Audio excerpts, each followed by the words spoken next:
Hello everyone, welcome to IAS point. आज यहाँ पे हम बात करेंगे जो भी हमारा संविधान का दूसरा उद्देश्य था, ठीक है। यानी कि अभी हम चर्चा कर रहे हैं कि भारत में संविधान लाने की ज़रूरत क्या पड़ी, तो इसके बारे में कुछ महत्वपूर्ण पहलू थे जो उनकी चर्चा की। और यहाँ पे से बताया गया था कि इसके मेन रूप से कुछ उद्देश्य होते हैं, जिसमें से हमने पहला टारगेट इसका पढ़ा क्या होता है। देन आज हम सेकंड जो भी इसका उद्देश्य है उसके बारे में समझने वाले हैं कि अब इसमें क्या बात कही गई है, ठीक है। तो यहाँ पे यदि हम बात करते हैं तो क्या बताया गया है कि संविधान का दूसरा मुख्य उद्देश्य क्या होता है, देश की राजनीतिक व्यवस्था को तय करना, ठीक है। यानी कि दूसरा मेन रूप से उद्देश्य क्या हो गया, देश की राजनीतिक व्यवस्था को तय करना। और हमारा पहला मेन उद्देश्य क्या था, तो हमारा पहला उद्देश्य यहाँ पे बताया जा रहा था कि उन दस्तावेजों को या आदर्शों को सूत्रबद्ध करता है जिनके आधार पर नागरिक अपने देश को अपनी इच्छा और अपने सपनों के अनुसार रच सकते हैं, ठीक है। यानी कि आप अपनी नोट्स में यदि लिख रहे हो तो वहाँ पे ये लिख सकते हो कि क्या लिख सकते हो आप कि संविधान के कई उद्देश्य, मतलब कि संविधान कई उद्देश्यों की पूर्ति करता है। जैसे कि बात करें तो इसका पहला उद्देश्य आप लिख सकते हो कि यह दस्तावेज उन आदर्शों को सूत्रबद्ध करता है जिनके आधार पर नागरिक अपने देश को अपनी इच्छा और सपनों के अनुसार रच सकते हैं, ठीक है। देन यहाँ पे ये आपको लिखने की कोई ज़रूरत नहीं है। उसके बाद आप सेकंड इसका लिख सकते हो, वहाँ पे वो आप उसको बस समझ सकते हो। उसके बाद यदि फिर और भी उसके बारे में हमको ज़्यादा लिखने को आता है तो यदि हम समझे रहेंगे तो लिख सकते हैं, बट मेन पॉइंट हम नोट्स बना रहे हैं, ठीक है। किताब तो छाप नहीं रहे हैं, इसलिए हमको थोड़ा सा ऐसा लिखना है ताकि एक वर्ड पढ़ें तो हमें समझ में आ जाए कि हमने क्या लिखा है। और यहाँ पे आप में से शायद अशोक जी ने कहा था कि मुझे मतलब क्या है कि मैं नोट्स नहीं बना रहा हूँ, तो आप बहुत अच्छा कर रहे हैं, ठीक है। यानी कि हमारे वीडियो तो कोई प्राइवेट होने वाले नहीं है कि ऐसा हो कि चलो कभी पेड हो जाएंगे या प्राइवेट हो जाएंगे। आपको जब चाहे जितनी टाइम चाहे वो एनी टाइम आपके लिए अवेलेबल रहेंगे, ठीक है। तो उससे आपको कुछ घबराना नहीं है, बस आप लोग अपनी पढ़ाई कंटिन्यू करिए और जैसा मैंने बताया था वैसा करिए, ठीक है। मैं यहाँ पे लिखवा रही हूँ, आप एक दो बार पढ़िए अच्छे तरीके से। देन उसके बाद आप वीडियो ही देख के नोट्स बनाइए यदि नोट्स बनाने में कोई प्रॉब्लम्स आ रही है। अदरवाइज आपको पढ़ने से ही आइडिया लग जाएगा कि अपन को नोट्स में क्या चीज़ें लिखनी है क्या नहीं लिखनी है, ठीक है। तो या तो फिर आप यदि 2 से 3 बार पढ़ते हो और उसके बाद अपनी नोट्स बनाते हो तो बहुत ही आसानी से आपकी नोट्स कंप्लीट हो जाएगी। और नोट्स ही नहीं कंप्लीट होगी, आपसे वो चीज़ें बनेंगी, ठीक है। क्योंकि आप उसको 2 से 3 बार पढ़ रहे हो, दैट मीन्स रिवीजन हो रहा है आपका, तो वो चीज़ें तो बिल्कुल बननी ही बननी है, वो कहीं नहीं जाने वाली है, ठीक है। तो आपसे बनेंगी। और यहाँ पे एक बात और बोलना चाहूँगी मैं कि अभी जो संडे को नहीं, मतलब एक ऐसा अभी कल परसों ही क्या हुआ था कि जो आईपीएस सर आप लोगों का गाइडेंस कर रहे थे, उन्होंने बताया था, मैंने भी उनका पूरा वीडियोस देखा था। तो उन्होंने क्या बताया था कि मतलब वो हमको पॉलिटी में यदि पढ़ते हैं तो लक्ष्मीकांत मतलब बहुत है, ठीक है, हम पढ़ लेते हैं तो उससे हो जाता है। और एनसीईआरटी 6 to 12 पढ़ने की ज़रूरत नहीं है। और उन्होंने बिल्कुल राइट कहा था, कोई भी गलत उन्होंने नहीं कहा था, ठीक है। बट यहाँ पे समझने वाली बात ये है कि क्या हमारा बेसिक लेवल मजबूत है या नहीं, ठीक है। यदि सपोज हमारा बेसिक लेवल बहुत स्ट्रांग है, सो हम एम लक्ष्मीकांत पढ़ के बहुत अच्छे तरीके से बेहतर तरीके से समझ सकते हैं, नो डाउट। बट यदि हमारा बेसिक कॉन्सेप्ट क्लियर नहीं है, सो लक्ष्मीकांत हम नहीं समझ सकते, ठीक है। मैंने आपको इसीलिए पॉलिटी 6 क्लास से ही स्टार्ट किए थे। जैसे कि आपको पता है कि हमारी जो इकोनॉमिक्स है वो 9th क्लास से स्टार्ट की गई है, ठीक है। क्योंकि हमें पता है कि यदि उतना पढ़ते हैं तो हमारे लिए 6 क्लास से पढ़ने की फिर कोई ज़रूरत नहीं होती है, उतने में हमारा बेस पूरा कंप्लीट हो जाएगा। लेकिन मैंने 6 क्लास से पॉलिटी इसलिए स्टार्ट की ताकि हमारा जो भी बेस है, जैसे कि हमने 6th क्लास में बहुत से चैप्टर थे, जैसे पंचायती राज हो गया, नगर निगम, नगर पालिका, इन सब के बारे में जो हम बिंदु वहाँ पे पढ़े हैं वो शायद हमको कहीं पे भी नहीं मिल सकते, ना तो एम लक्ष्मीकांत जी की बुक में। वहाँ पे हमको, यहाँ पे बहुत हमको इजीली समझाया जाता है, ठीक है। और मैंने भी पहले क्या किया था, लक्ष्मीकांत पढ़ी थी मैं, और मुझे नहीं समझ में आया था लक्ष्मीकांत बस पढ़ने में, इसलिए मैंने पहले एनसीईआरटी 6 to 12 अच्छे तरीके से पढ़ी थी, उसका नोट्स बनाई थी। देन तब जाके मेरे कुछ पल्ले पड़ा था कि आखिर उसमें लिखा क्या है, ठीक है। सो मेरा ये 6 क्लास से 12 क्लास तक लाने का यही रीज़न है। अदरवाइज आप 10th की भी पढ़ लेते हो या तो लक्ष्मीकांत ही पढ़ लेते हो, यदि बेसिक लेवल आपका मजबूत है, स्ट्रॉन्ग है तो। अदरवाइज नहीं है तो आप लोग बिल्कुल भी यहाँ पे वीडियोज देख सकते हो, और है तो मैं नहीं कहूँगी कि आप लोग यहाँ पे वीडियो देख के अपना टाइम ख़राब करें। आप लोग अपना एम लक्ष्मीकांत जी की बुक से, वहाँ से अपना पॉलिटी आप कंप्लीट कर सकते हैं, आपका बेसिक स्ट्रांग है तो, ठीक है। कोई ज़रूरत नहीं है फिर कि हम 2 घंटे मतलब आधे घंटे 1.5 घंटे का वीडियोज देखें, तो इसकी कोई हमको वो नहीं रहती, नीड नहीं है, यदि क्योंकि हमको ज्ञान लेना है, ठीक है। तो हमको बस ज्ञान मिलना चाहिए, और हमसे हमारा बन रहा है सब कुछ, ये जो हम पढ़ रहे हैं यदि वो हमसे बन रहा है प्रॉपर तरीके से, सो हमको एनसीईआरटी पढ़ने की क्या ज़रूरत है। एनसीईआरटी तो हमारा बेस कंप्लीट करती है, और जब बेस कंप्लीट करती है और हमारा बेस ऑलरेडी कंप्लीट है, तो आप बेशक मतलब कि एम लक्ष्मीकांत जी की पॉलिटी पढ़ सकते हो, और उसमें आपको कोई संदेह की ज़रूरत नहीं, ना तो कोई परेशान होने की ज़रूरत है, ठीक है, कि उन्होंने ऐसा किया, यहाँ पे ऐसा कुछ चल रहा है। तो इसमें मेन रीज़न यही है कि जिसका बेस कंप्लीट नहीं है वो बिल्कुल देखें और पढ़ें और समझें, साथ साथ नोट्स भी बनाएं। लेकिन जिनका बेस प्रॉपर तरीके से कंप्लीट है, और पॉलिटी की ही नहीं किसी भी सब्जेक्ट का आप ले लीजिए, तो वहाँ पे यदि हमारा बेस कंप्लीट है, सो हमको स्टैंडर्ड बुक्स पढ़नी चाहिए, ये बेसिक बुक्स फिर नहीं उठानी चाहिए, ठीक है। लेकिन बेस मजबूत हो तो, ये बात आप याद रखना। और जिसका भी हो वो लोग, मैं यही कहूँगी कि टाइम प्लीज़ अपना यहाँ पे ना ख़राब करके आप उतना टाइम अपनी अदर बुक्स में देंगे तो बेहतर होगा, ठीक है। और यदि बेस कंप्लीट नहीं है तो ये आपका टाइम बहुत इम्पोर्टेंट है, और आपको देना चाहिए यहाँ पे, ठीक है, जो हम बता रहे हैं उस पे देना चाहिए, ताकि आपको समझ में आए और आपका बेस कंप्लीट हो। सो अब हम यहाँ पे बात करते हैं, अपने चैप्टर पे आते हैं। तो इसमें क्या था, किसका जो दूसरा मुख्य उद्देश्य था, तो क्या बात की गई थी कि देश की राजनीतिक व्यवस्था तय करना है, ठीक है। आप इसको भी नोट डाउन कर लीजिएगा। और यहाँ पे अब इसके आगे समझते हैं, ठीक है, लिखना इतने तक ही है। उसके बाद हम समझते हैं कि नेपाल के पुराने संविधान को कहा गया था कि देश के क्या हुआ था कि देश के शासन की बागडोर राजा और मंत्री परिषद के हाथ में रहेगी। जिन देशों ने लोकतांत्रिक शासन पद्धति या राज व्यवस्था चुनी है, वहाँ निर्णय प्रक्रिया के नियम तय करने में संविधान बहुत अहम भूमिका अदा करता है, ठीक है।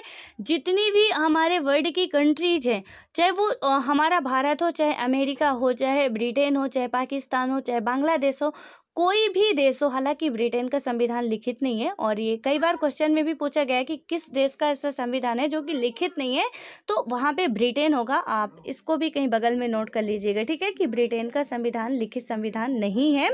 तो यहाँ पे क्या बताया जा रहा है कि जो भी लोकतांत्रिक देश होगा, ठीक है, यानी कि जो भी डेमोक्रेसी कंट्री होगी, वो क्या होगा कि उसके लिए एक बहुत मतलब बहुत ज़्यादा ये रोल करता है कि यहाँ पे एक क्या होना चाहिए, कॉन्स्टिट्यूशन होना चाहिए, ठीक है, यानी कि इसका एक संविधान प्रॉपर तरीके से होना चाहिए। दैट मीन्स एक इसका लिखित दस्तावेज होना चाहिए, ठीक है। और यहाँ पे ये बहुत ही अहम भूमिका अदा करता है कि यदि किसी लोकतांत्रिक देश में संविधान है तो वहाँ पे फिर उस देश को चलाने में काफ़ी आसानी हो जाती है, ठीक है। उसके बाद आता है कि लोकतंत्र में हम अपने नेता खुद चुनते हैं, बिल्कुल राइट है। क्योंकि लोकतंत्र जो भी हमारी एक लोकतांत्रिक कंट्री होती है, अब यहाँ पे ये जो हम पढ़ रहे हैं छोटे छोटे जो ये वर्ड्स हैं, तो इन पे आप आप बहुत ज़्यादा अपना कमांड बनाइएगा। ध्यान रखिएगा कि इनका कभी कभी आपको पूछ लिया जाएगा कि लोकतांत्रिक परिभाषाएं दीजिए, और लोकतंत्र में क्या क्या होता है, क्या क्या उसमें शामिल किया जाता है, उसका वर्णन कीजिए। लोकतंत्र ही पूछ लिया, सो वहाँ पे ये हम मेंशन कर सकते हैं, ठीक है।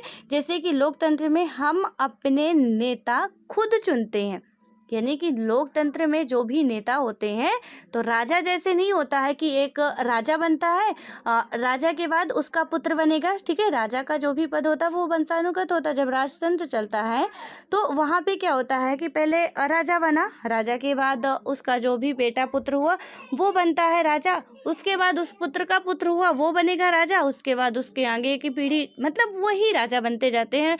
कोई जनता का रोल नहीं होता, और जनता उनका मतलब कि पालन करती है, जो भी वो नियम कानून बनाते हैं। तो यहाँ पे जनता का बात करें तो कुछ खास भूमिका नहीं होती है, वो एक गुलाम की तरह ही रह जाते हैं। बट एक लोकतांत्रिक देश में जनता को अधिकार है कि वो अपना नेता खुद चुने। दैट मीन्स कि देश किसके हाथ में देना चाहिए, देश चलाने की बागडोर वो किसे देना चाहिए, जनता को ये प्रॉपर तरीके से अधिकार है, राइट्स है कि वो चुन सकती है कि ये व्यक्ति हमारे देश चलाने के लिए परफेक्ट है और इसको हम सत्ता पे लाएंगे, ठीक है। तो क्या हुआ कि लोकतंत्र में हम अपना नेता खुद चुनते हैं ताकि हमारी ओर से वे सत्ता का जिम्मेदारी के साथ इस्तेमाल कर सकें। फिर भी इस बात की संभावना हमेशा रहती है कि ये नेता सत्ता का दुरुपयोग कर सकते हैं, ठीक है। यानी कि हम चुनते तो हैं, बिल्कुल सही है, और इसी हक से चुनते, ये मतलब मान के नहीं चुनते हैं कि मैंने सपोज आप इलेक्शन लड़ रहे हो, ठीक है, और बहुत अच्छे अच्छे वादे कर रहे हो, बहुत डेंगे पीट रहे हो आप, और हम आप पे भरोसा करके बना देते हैं आपको कि आप भारत के पीएम हो, ठीक है। कुछ समय के लिए माना कि ऐसा नहीं, बस थोड़ी समय के लिए माना कि मान लेते हैं कि आप पीएम हैं भारत के, ठीक है। और हम लोगों ने क्या किया कि आपको पीएम बना दिया। उसके बाद होता क्या है कि आपके जो वादे थे पीएम बनने के बाद वो तो पता नहीं कहाँ चले गए, और आपका जो असली चेहरा था वो दिखने लगता है जनता को, ठीक है। यानी कि उसमें भी हमको खतरा रहता है हमेशा कि इसका क्या होगा, कहीं ये दुरुपयोग ना करें, ठीक है। और दुरुपयोग ना करें, या आप कर भी सकते हो अच्छा खासा दुरुपयोग, क्योंकि पहला हमारी जिम्मेदारी होती है जो भी होती है कि देश का विकास करना। लेकिन मुझे लगता है ऐसे मुझे बोलना नहीं चाहिए, बट ऐसा कुछ होता है प्रॉपर। आप लोग देखते भी होंगे कि ज़्यादातर हमारे नेताजी लोग पहले अपना विकास ही करते हैं, ठीक है, उसके बाद देश का विकास करते हैं। तो यहाँ पे मेन रूप से क्या होता है कि ये लोग अपने सत्ता का दुरुपयोग भी करने लगते हैं, ठीक है। जबकि हमारी ये आशा नहीं होती, हमारी ये होप्स नहीं होते हैं कि हमने आपको पीएम बनाया और इस इरादे से हम आपको पीएम बनाएंगे कि चलो मैं आपको बनाता हूँ और आप अच्छा खासा धांधली करना, जो भी मन करे भ्रष्टाचारी करना, और हमारे लिए कुछ मत करना, ऐसा सोच के तो नहीं बनाते। हमारी तो अच्छी थिंकिंग रहती है कि आप आएंगे और हमारे लिए बहुत बेस्ट करेंगे। बट आप आए और अपने लिए बेस्ट किए, उसके बाद फिर हम लोगों को मजबूर होकर आपको सत्ता से गिराना पड़ेगा कि नहीं अब 5 साल तो झेलेंगे ही, उसके बाद तो आपको अब नहीं आने देंगे, ठीक है। तो ऐसा कुछ होता है, मतलब वो दुरुपयोग भी कर सकते हैं और बखूबी करते भी हैं। आप देखते ही हो न्यूज़ में, चैनल में जितने भी होते हैं। हालांकि आपको पता है मेन रीज़न क्या होता है कि ये जितने भी होते हैं, मैं नहीं कहती कि अपवाद देखिए हर जगह पे होते हैं, ठीक है। चाहे वो किसी भी फील्ड का ले लीजिए, तो अपवाद हर जगह पे होते हैं। यानी कि अच्छाई है तो बुराई है, बुराई है तो अच्छाई भी है, ठीक है। कुछ अच्छे भी नेता होते हैं हमारे, बट ज़्यादातर की बात करें तो मेजर लोग कुछ ऐसे ही होते हैं जिनका क्या है कि खुद का ही नहीं हो पाता, पूरे 5 साल में नहीं कर पाते हैं, तो देश का क्या। और ये जो करते हैं तो मीडिया भी नहीं दिखाती है, ठीक है। यानी कि कहीं ना कहीं मीडिया भी, हम बोलते तो हैं कि हमारे एक लोकतांत्रिक देश में, हमारे देश में नहीं, जो भी लोकतांत्रिक देश है वहाँ मीडिया को पूरा अधिकार है कि वो स्वतंत्र रूप से बोले, ठीक है, किसी के बहकावे बुढ़ापे में या किसी की गुलाम बनकर ना बोले, लेकिन कहीं ना कहीं मीडिया का भी अहम रोल है जो इन सब बातों को छुपाने में करती है। मतलब ये है कि वो लोग जितना धांधलेबाजी वगैरह करते हैं, और कभी ना कभी तो हर किसी का खुलासा होता ही है, जब पाप का घड़ा भरता है तो वो तो निकलता ही है, ठीक है। तो वहाँ पे और आप में से कई सारे एग्जाम्पल भी हैं, मैं नाम नहीं लूँगी, और आई होप कि आप लोग समझ जाएंगे कि वो कौन है जिनको मैं कहना चाह रही हूँ। तो आज भी लॉकअप के पीछे पड़े हुए हैं जिन्होंने अच्छी खासी धांधली की, और अब वो कहाँ है, जेल पे, वहाँ पे अच्छी खासी वहाँ की रोटियां तोड़ रहे हैं। तो ऐसे भी कुछ होते हैं, ठीक है। उसके बाद हम बात करें इस तरह की विकृतियों से बचाव का उपाय संविधान में मिलता है, यानी कि जो दुरुपयोग करते हैं इसके बचाव का उपाय हमको क्या होता है, कहाँ पे मिलता है, संविधान में मिलता है, ठीक है। उसके बाद राजनेताओं द्वारा सत्ता के इस दुरुपयोग से लोगों के साथ भारी अन्याय हो सकता है। जितने भी राजनेता होते हैं, तो ये जो सत्ता होती है हमारी, ठीक है, इसके दुरुपयोग से क्या होता है, भारी अन्याय हो सकता है। मतलब आपको ये वर्ड ही पढ़ के समझ में आ रहा होगा कि यहाँ पे इसका कहने का मतलब क्या है, कि जितने भी हमारे राजनेता होते हैं, ठीक है, मैं एक दो अपवाद को छोड़ के बोल रही हूँ, और ये बात आप हमेशा याद रखना कि अच्छाई है तो बुराई होगी, और बुराई है तो अच्छाई बिल्कुल होगी। तो यहाँ पे एक दो नेता हो सकता है, नेता के लिए तो मैं यही कह सकती हूँ कि हो सकता है कि एक दो अच्छे हों, ठीक है, राजनेता जो भी होते हैं। अदरवाइज जो इस सत्ता मतलब कि इसका दुरुपयोग करते हैं, या कि इस दुरुपयोग से लोगों के साथ भारी अन्याय हो जाता है, ठीक है। यानी कि राजनेता जो सत्ता के द्वारा दुरुपयोग करते हैं, अपनी सत्ता का दुरुपयोग करते हैं, वहाँ पे बहुत ज़्यादा क्या होता है, लोगों के साथ अन्याय हो सकता है। क्योंकि हमारी जो आशाएं थी वो तो कहीं नीचे दब गई ज़मीन में, हमारा तो कुछ पता ही नहीं है। जिस गरीब के सामने आप हाथ फैला रहे थे, हाथ जोड़ रहे थे, अम्मा जी देना वोट हमको, हम आपके लिए ऐसा करेंगे वैसा करेंगे, बाद में अम्मा जी को कोई तो पहचानता ही नहीं कि भैया अम्मा जी कौन थी, वहाँ तो फिर मम्मी जी को ही पहचाना जाता है, ठीक है। तो इनका क्या हुआ कि मतलब इनसे क्या होता है कि आम पब्लिक को काफ़ी ज़्यादा नुकसान हो सकता है। उसके बाद होता क्या है कि इसका एक उदाहरण नीचे दी गई चित्रकथा पट्ट में देखा जा सकता है, ठीक है। यानी कि जो यहाँ पे दिया गया है इसमें बताया जा रहा है कि इस एग्जाम्पल के जरिए यहाँ पे हम समझेंगे क्या कैसे हैं। तो इसमें बताया क्या गया है, थोड़ा सा इसको पढ़ ही लेते हैं।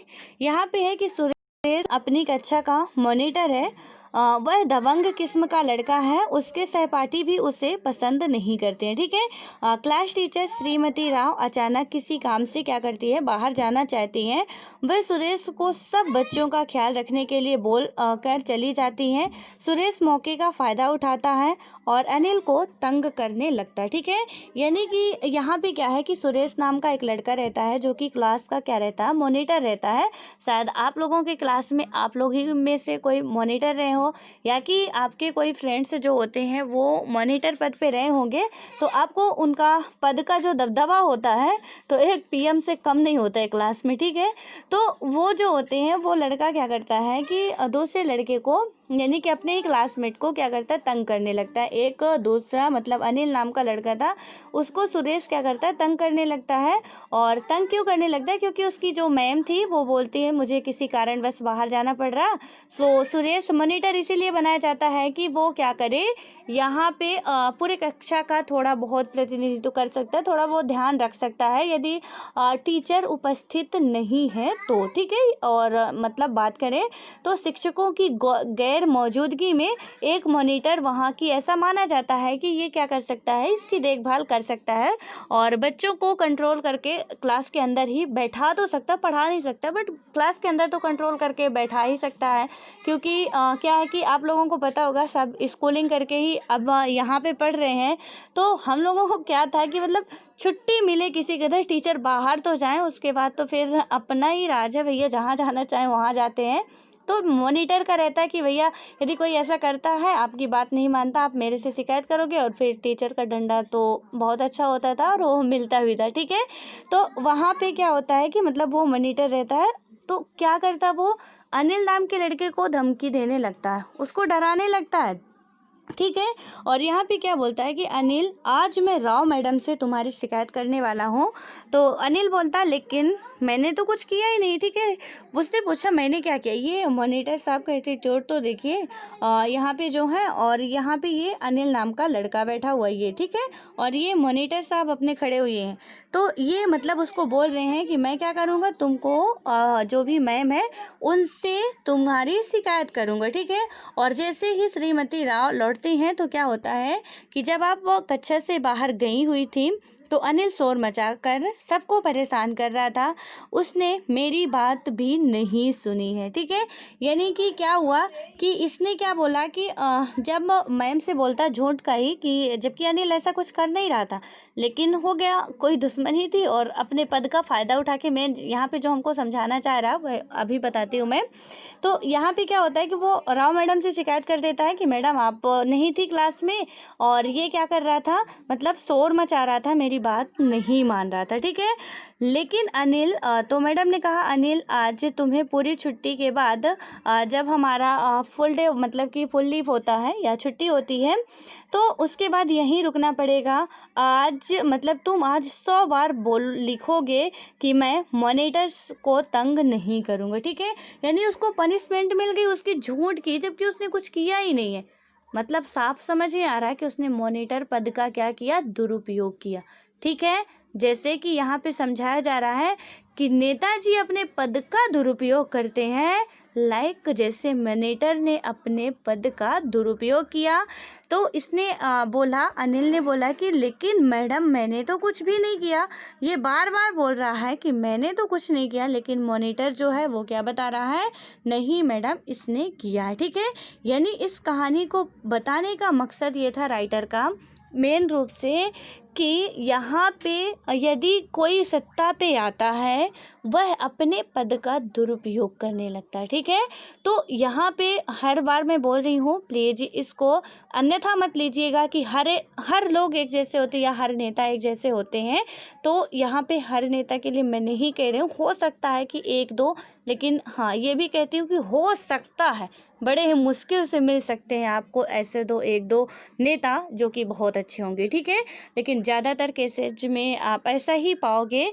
और यदि आप लोग किसी विशेष पार्टी से होंगे तो प्लीज़ बुरा मत मानिएगा, क्योंकि यहाँ देखिए हम पढ़ रहे हैं, पॉलिटी पढ़ रहे हैं, तो कहीं ना कहीं तो कड़वी सच्चाई भी सामने आ ही जाती है और वो बोलनी भी पड़ती है, ठीक है।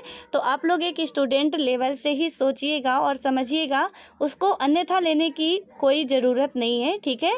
उसके बाद हम बनने के बाद यूपीएससी करने के बाद फिर राजनीति में चले जाएंगे, मज़ा आएगा, ठीक है। जैसे अपने यदि हम बात करें तो दिल्ली के केजरीवाल जी हैं, तो पहले वो आईएएस ही थे, अब तो राजनीति करने लगे हैं, ठीक है। तो हम भी कर सकते हैं, लेकिन अभी नहीं, अभी हमको पहले आईएएस एग्ज़ाम निकालना है। तो उसके बाद होता क्या है, लोकतांत्रिक समाजों में प्रायः संविधान ही ऐसे नियम तय करता है जिनके द्वारा राजनेताओं के हाथों सत्ता के इस दुरुपयोग को रोका जा सकता है, ठीक है। किसी भी लोकतांत्रिक सरकार में क्या होता है कि हमारा संविधान, दैट मीन्स हमारा जो लिखित दस्तावेज होता है, तो वह ऐसे नियम तय करता है जिनके द्वारा क्या होता है कि राजनेताओं के हाथों सत्ता से इस दुरुपयोग को रोका जा सकता है, ठीक है। राजनेताओं के हाथ जो ये सत्ता का दुरुपयोग हो रहा है उसको पब्लिक क्या कर सकती है, रोक सकती है। ये संविधान में लिखा हुआ है और संविधान के सहारे ही हम ये काम कर सकते हैं। भारतीय संविधान में क्या होता है कि ऐसे बहुत सारे कानून मौलिक अधिकारों वाले खंड में दिए गए हैं।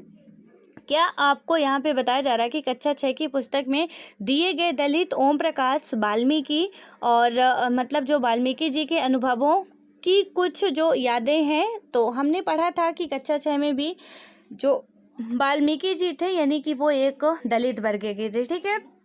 वहाँ पे क्लास में उनके साथ भेदभाव किया जा रहा था, लेकिन हमको ये फंडामेंटल राइट्स अब प्राप्त है कि हम क्या करें, हमारे साथ कोई भेदभाव नहीं कर सकता, जाति के आधार पर, रंग के आधार पर, धर्म के आधार पर, इसके आधार पर कोई भी हम पे भेदभाव का धब्बा नहीं लगा सकता है और ना ही कर सकता है। हालांकि ऐसा रियल लाइफ में नहीं हो पा रहा, ठीक है।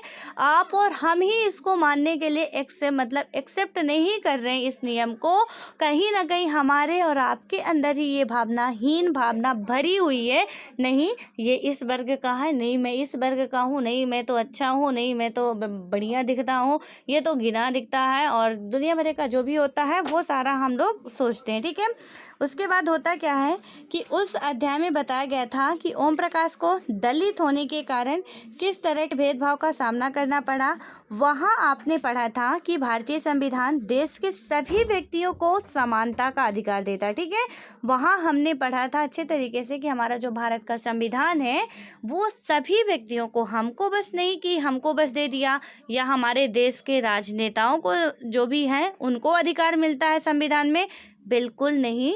देश के प्रत्येक नागरिक को, जिसको देश की नागरिकता प्राप्त है, उन सभी को फंडामेंटल राइट्स प्राप्त हैं। ठीक है, और यहाँ पे हमको ये सारे अधिकार प्राप्त है। मैं इसीलिए कहती हूँ कि हमारे जो भारत का संविधान है ना वो बहुत खूबसूरत है। ठीक है, हो सकता है कि आप में से कई लोगों को कमियाँ लगती हों, बिल्कुल कमी निकालना बहुत अच्छी बात है।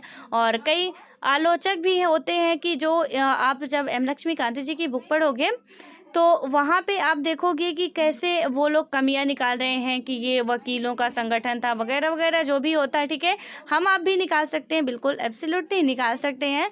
बट कहीं ना कहीं आप एक बात इमेजिन कीजिए, जहाँ तक मुझे लगता है कि कितना प्रॉपर तरीके से ये सारी बातें लिखी गई थी फ्यूचर को देख के। ठीक है, यानी आज भी हम लोग उसको इम्प्लीमेंट कर रहे हैं लगातार। और वो कब का लिखा हुआ संविधान, जो हमारा 40 यानी कि 1946 में संविधान सभा का गठन होता है, 1949 में संविधान सभा बन के तैयार होता है, देन 1950 में जब होता है हमारा संविधान लागू। ठीक है, उससे लेकर 2020 चल रहा है, अभी तक वही संविधान हम लोग यूज कर रहे हैं। उसी संविधान में जो बातें लिखी गई हैं, हालांकि क्या होता है, बदलना ही या कि परिवर्तन ही प्रकृति का नियम होता है, आप सभी को पता है। तो उसमें संशोधन हो गए हैं। ठीक है, कई सारे आर्टिकल्स में क्या किया गया है, संशोधन किया गया है, बट वो चेंज नहीं किए गए हैं। ठीक है, यानी उनको परिवर्तित नहीं किया गया है, उनमें संशोधन किया गया है, कुछ घटाया बढ़ाया गया है, या कि आप कह सकते हो उसको अपडेट किया गया है। ठीक है, तो शायद जहाँ पे भी हमको ज़रूरत पड़ी, जैसे आप यहाँ पे इसका ही एग्जांपल ले लिए, जो सिटीजनशिप अमेंडमेंट का है, तो इसमें हमको संशोधन करने की ज़रूरत पड़ी, सो यहाँ पे संशोधन किया गया। ठीक है, क्योंकि पहले कुछ और था, अब कुछ और है, इसके आने वाले समय में कुछ और होगा, सो हम लोग वहाँ पे क्या कर सकते हैं, कुछ कंसेशन या कुछ संशोधन कर सकते हैं। ठीक है, और ये सारे अधिकार हमको अपने संविधान में बखूबी प्राप्त हैं। और यहाँ पे ओम प्रकाश वाल्मीकि जी की कहानी आप सभी को आई होप की याद ही होगी कि कैसे उनसे पूरे ग्राउंड में झाड़ू लगवाया जाता था और उनको ये भेदभाव का सामना करना पड़ता था। तो ये क्या है कि भारतीय संविधान देश के सभी व्यक्तियों को समानता का अधिकार देता था, वहाँ पे भी हमने देखा था। और उसके बाद आता है हमारा यहाँ पे कि हमारा संविधान कहता है, ठीक है, यानी हमारा संविधान, हमारे देश का संविधान क्या कहता है कि धर्म, नस्ल, ये अब बात आप नोट कर लो, धर्म, नस्ल, जाति, लिंग और जन्म स्थान के आधार पर देश के किसी भी नागरिक के साथ भेदभाव नहीं किया जाएगा। ठीक है, और ये आई थिंक आर्टिकल 15 में बात की गई है। हाँ, आर्टिकल 15 ही है इसके लिए। तो यहाँ पे क्या बात की गई है, आर्टिकल भी इसके सामने ही आप लिख लीजिएगा, बेटर होगा। तो आर्टिकल 15 में क्या बात की गई है, यानी अनुच्छेद 15 में, कि भारत के किसी भी व्यक्ति को जिसको भारत की नागरिकता प्राप्त है और उसके साथ यदि धर्म के आधार पर, नस्ल के आधार पर और जाति के आधार पर, ठीक है, कि कोई किसी की हिंदू है, किसी की मुस्लिम है, कोई अच्छी वर्ग जाति वर्ग का है, कोई ब्राह्मण है, कोई शूद्र है, कोई वैश्य है, इसके आधार पर यदि कोई भेदभाव करता है, लिंग के आधार पर करता है, महिला पुरुष में भेदभाव होता है यदि, और जन्म स्थान के आधार पर, ठीक है, कि किसका कहाँ पे जन्म हुआ, ये कैसा है, उसके आधार पर भी यदि भेदभाव किया जाता है तो यहाँ पे क्या होगा, उसको कानूनन कार्यवाही की जाएगी उस व्यक्ति जिसके द्वारा कि भेदभाव किसी को झेलना पड़ रहा है। तो यहाँ पे क्या है कि ये इनके आधार पर देश के किसी भी नागरिक के साथ भेदभाव नहीं किया जाएगा। ये हमारे संविधान में आर्टिकल 15 में ये बातें वर्णित हैं। ठीक है, इस प्रकार क्या होता है, समानता का अधिकार भारतीय संविधान में दिया गया मौलिक अधिकार है। तो जो समानता का अधिकार है हम पढ़ते हैं आर्टिकल 14 to 18, ठीक है, यानी कि आर्टिकल 14, 15, 16, 17, 18। तो इन आर्टिकल्स में क्या बात की गई है, समानता के अधिकार के बारे में, और प्रॉपर तरीके से उसमें समझाया गया है कि आर्टिकल 14 में क्या बात कही गई है, देन आर्टिकल 15 में मैंने अभी आपको बताया ही, आर्टिकल 16 में क्या बात कही जाती है, उसके बाद आर्टिकल 17 जो हमारा अस्पृश्यता का यानी कि अनटचेबिलिटी का जो है या छुआछूत का बात करें तो होता है, जैसे आपको पता होगा कि यदि कोई अनुसूचित जाति यानी SC ST का कोई बंदा आके, कोई ब्राह्मण, सपोज आप ब्राह्मण परिवार से हो और कोई भी SC ST के घर से महिला आती है, नल में पानी भरती है वो, तो क्या करते हैं फिर वो लोग नल को ऐसे साफ करेंगे जैसे कि लगता है कि उसकी सीमेंट उमेंट सब उखाड़ के फेंक देंगे, ठीक है, मतलब कि उसने वहाँ पे कदम रख दिया, वो गंदा हो गया, ठीक है। और वो मतलब वो घर पे भी आते हैं तो एक अलग जगह उनको दे देंगे बैठने के लिए, तो वहाँ पे छुआछूत, ये जो हमारे मन में भरा हुआ है छुआछूत की भावना, तो ये क्या है आर्टिकल 17 में बात की गई है। देन आर्टिकल 18 में हमारा बात किया जाता है उपाधियों का अंत, तो इनके बारे में क्या बात की गई है पूरा हमारे, और ये क्या है हमारे फंडामेंटल राइट्स, ठीक है, यानी कि मौलिक अधिकार ये हमारे हैं, जो कि भाग 3 में बात किया गया है। तो बहुत से इनसे रिलेटेड क्वेश्चन बनते हैं कि मौलिक अधिकार किस भाग में आता है, कितने आर्टिकल से कितने आर्टिकल तक मौलिक अधिकार, पहले तो मौलिक अधिकार होते कितने हैं। तो अभी तो सिर्फ हमने एक ही मौलिक अधिकार पढ़े हैं अभी तक, मतलब कक्षा 6 से 7 8 में पहुंच आए हैं। समानता का अधिकार ही हम लोग हर जगह पे देखते आ रहे हैं, ठीक है, क्योंकि असमानता ही इतनी ज़्यादा है कि समानता हो ही नहीं पा रही हमारी, तो अभी हम समानता पे ही अटके हुए हैं, ठीक है। लेकिन अभी 6 और यानी कि 5 इसके नीचे भी हमको अधिकार प्राप्त है और उन सब के बारे में पढ़ेंगे। तो आप लोग धैर्य बनाए रखिए, धीरे धीरे पढ़ेंगे, पूरा उसको समझेंगे, जैसे ही हमारा नेक्स्ट आता जाएगा वो सारी बातें हम क्लियर करते जाएंगे, ठीक है। तो यहाँ पे क्या है, ये सारे हमको याद रखना है कि क्या है, मौलिक अधिकार है, यानी समानता का अधिकार एक भारतीय संविधान में दिया गया एक क्या है, फंडामेंटल राइट्स है, ठीक है। और समानता का अधिकार उसके आगे आप लिखोगे, इतना तो लिखोगे कि समानता का अधिकार एक मौलिक अधिकार है, और उसके आगे लिखोगे समानता के अधिकार के आगे ही आर्टिकल 14 to 18, ठीक है, यानी आर्टिकल 14 to 18 में समानता के बारे में ही बात की गई है। और कई मैंने बताया ना आपको कि हम कक्षा 6 से ही पढ़ रहे हैं, कई तरह के भेदभाव हो सकते हैं, हम काले गोरे में भी भेदभाव कर लेते हैं भैया, हम अच्छे गंदे में भी भेदभाव कर लेते हैं, गरीब अमीरी में भी भेदभाव हो जाता है, ठीक है। हालांकि वहाँ पे यदि हम एक अमीर और एक गरीब की बात करते हैं तो आप वहाँ पे भेदभाव ना कह के असमानता कहें या गैर बराबरी, तो आई थिंक ज़्यादा बेटर होगा ये वर्ड कि यहाँ पे गैर बराबरी है, ठीक है। मतलब गरीबी अमीरी का है कि उसके पास ज़्यादा पैसा है, मेरे पास नहीं है, सो हम यहाँ पे ये नहीं कह सकते कि हमारे पास भेदभाव हो रहा, हमारा मतलब कि हमारे पास एक गैर बराबरी का जो फीलिंग है वो आ रही है कि हम एक बराबर के नहीं हैं, ठीक है। असमानता हम नहीं कह सकते कि असमान है, हम ये कह सकते हैं कि गैर बराबरी है। ये वर्ड यदि आप यूज करते हो इसके लिए प्रॉपर तरीके से कि अमीरी गरीबी के लिए, तो आई थिंक बेटर होगा, ठीक है। और यहाँ पे बात करें हम तो ये और तो सारी बातें हम समझ चुके हैं कि मतलब कि किस किस आधार से भेदभाव होता है, यानी किस किस आधार से, जाति के आधार पर ही। सबसे पहले तो हिंदू मुस्लिम तो ठीक ही है, वो तो पहले छोड़ ही दीजिए आप, यहाँ तो पहले मरे जा रहे हैं ना, हम लोग ही परेशान है खुद में। हिंदू ही इतने जाते मतलब इतनी जातियों या धर्मों में बटा हुआ है, मुस्लिम ही इतनी जातियों और धर्मों में बटे हुए हैं कि वहाँ पे हमको यही नहीं, मतलब हम अपने अपने में कहते तो हिंदू हैं, ठीक है, हम हिंदू है, एक ब्राह्मण भी हिंदू है, एक क्षत्रिय भी हिंदू है, एक वैश्य भी हिंदू है और एक शूद्र भी हिंदू है, लेकिन एक समान नहीं मानते हम लोग, ठीक है।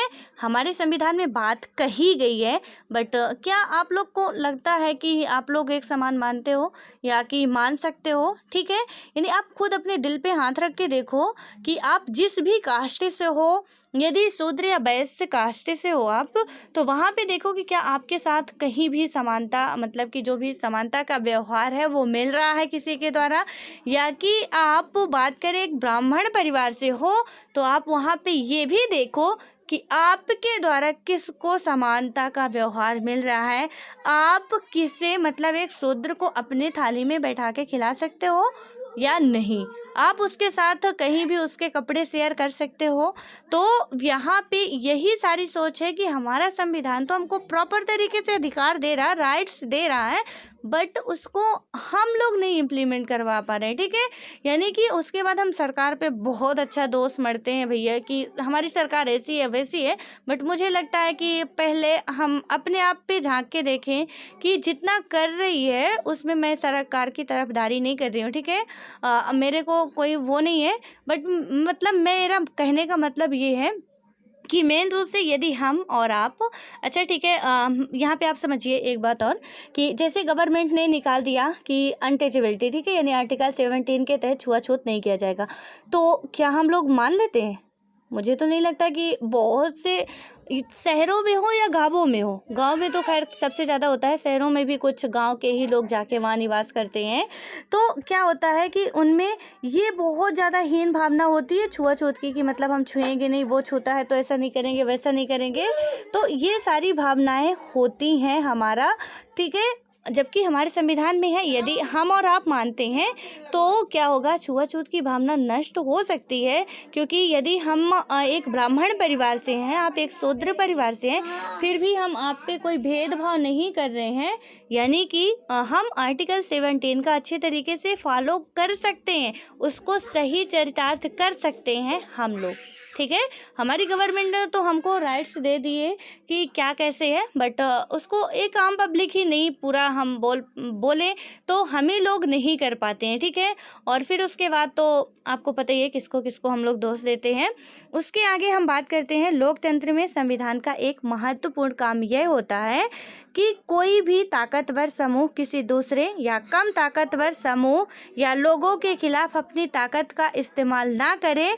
और नीचे दिए गए ये जो चित्रपट कथा है, तो इसके भीतर जो घटना दी गई है उसको जब हम पढ़ेंगे और समझेंगे तो समझ में आएगा कि कैसे एक ताकतवर समूह किसी दूसरे ताकतवर लोगों के खिलाफ अपनी ताकत का इस्तेमाल ना करे। ठीक है, यानी कि सपोज आपके पास बहुत ताकत है, आप बहुत, मतलब क्या बोलें कि बहुत पैसे, हर तरह से आपकी ताकत है। ठीक है, यानी कि पैसे की भी ताकत है आपके पास, शारीरिक ताकत भी है, मानसिक ताकत भी है, तो वहाँ पे यदि आपके सामने कोई कमज़ोर है तो आप अपनी ताकत का इस्तेमाल उस बंदे पे ना करें बिना किसी वजह के, जैसे कि मॉनिटर ने किया कि बिना किसी वजह के उसको अपने पद का दुरुपयोग करते हुए उसने ऐसा किया, तो उस तरह यहाँ पे बताया जा रहा है। जब हम ये पढ़ेंगे तो समझेंगे कि कैसे लोग अपनी ही उसका मनवाने में लगे रहते हैं कि नहीं मेरे पास इतना सब कुछ है, मेरी ही बोलबाला होना चाहिए हर जगह पे।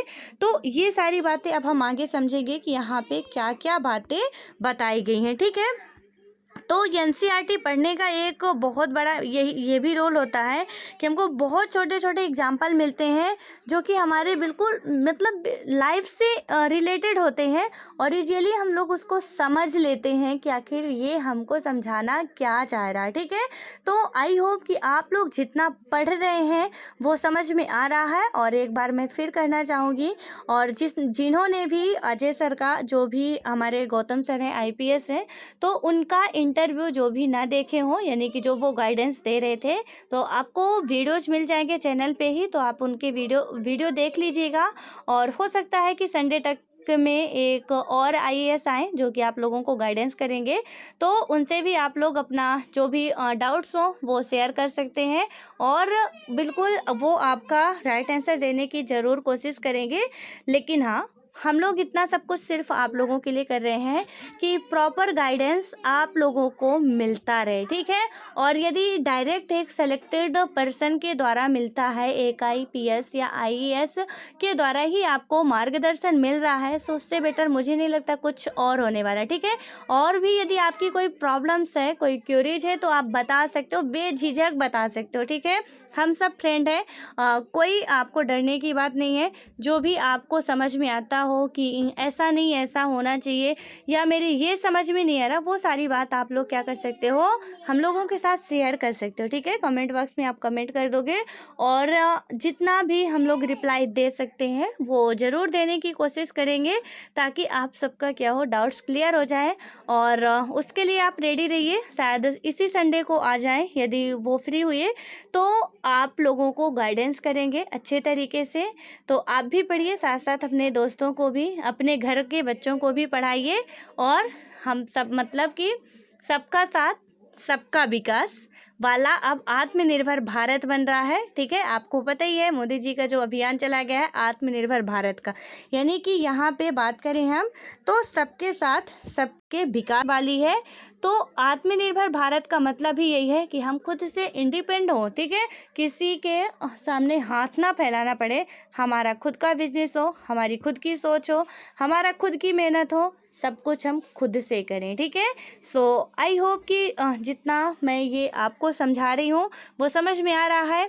और आपको यदि एनसीईआरटी आपका बेस कंप्लीट हो तो मैं बिल्कुल फोर्स नहीं करूँगी और ना ही मैं बिल्कुल कहूँगी कि यार आप लोग अपना टाइम वेस्ट करो, क्योंकि टाइम बहुत कीमती होता है और हमें इतना टाइम नहीं मिला होता अपनी लाइफ में कि हम गलतियां कर करके सीखते रहें। ठीक है, सो आप लोग यदि ऐसा कुछ है कि आपको लगता है कि आपका बेस कंप्लीट है तो मैं बिल्कुल नहीं कहूँगी कि आप एनसीईआरटी पढ़ो या उसके वीडियोस देखो। ठीक है, आप एम लक्ष्मीकांत पढ़ सकते हो, वहाँ से आपका जो भी स्टैंडर्ड्स है वो कंप्लीट हो जाएगा और आप क्वेश्चन इजीली सॉल्व कर पाओगे। ठीक है, तो वो आप पे डिपेंड करता है कि आप किस तरह से कंफर्टेबल है या कैसे करना चाहते हैं। ठीक है, यदि नहीं बेस कंप्लीट है तो आप बेझिझक पढ़ सकते हैं, और यदि कंप्लीट है तो कोई नहीं है, आप टाइम इधर वेस्ट मत करिए। ठीक है, सो आई होप कि इतना सब कुछ आपको समझ में आ गया होगा। अब मिलते हैं नेक्स्ट वीडियो में, तब तक के लिए bye bye, all the best.